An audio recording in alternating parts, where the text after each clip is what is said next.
we're jumping from 25,000 feet.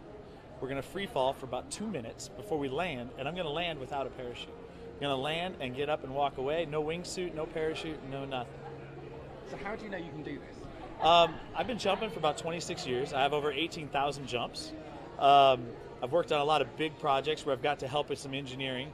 And so all of that practice and all that training, basically my whole life has been built up for something like this.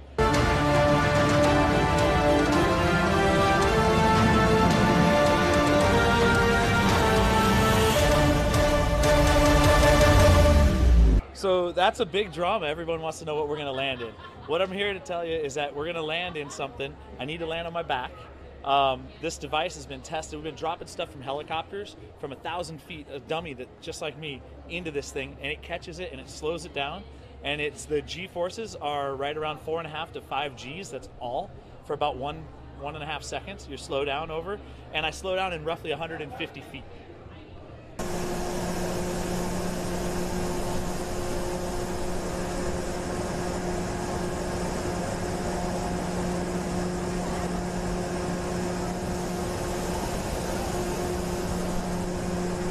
I mean, I think it'd be ridiculous to do something like this without being, thinking about it and being nervous about doing something like this. I mean, I'm going to do something that's definitely out there that most people in the world would think is crazy.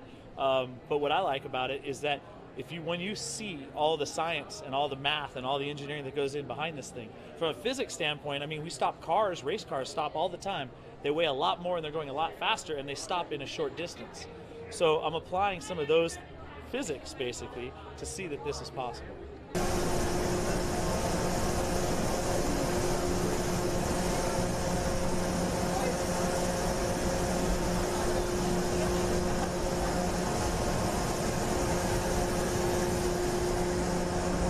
The absolute biggest variable in all this stuff is wind.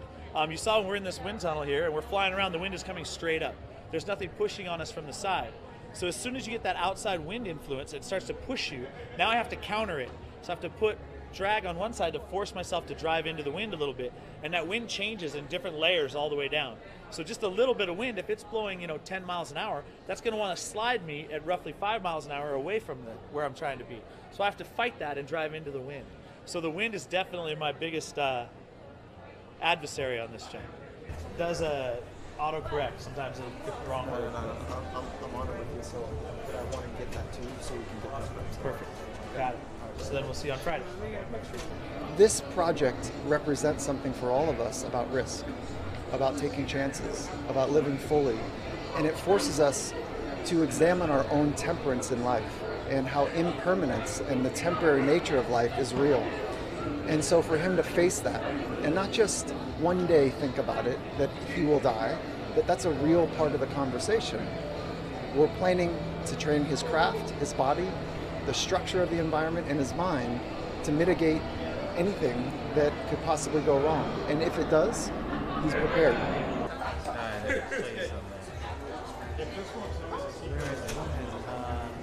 How was it?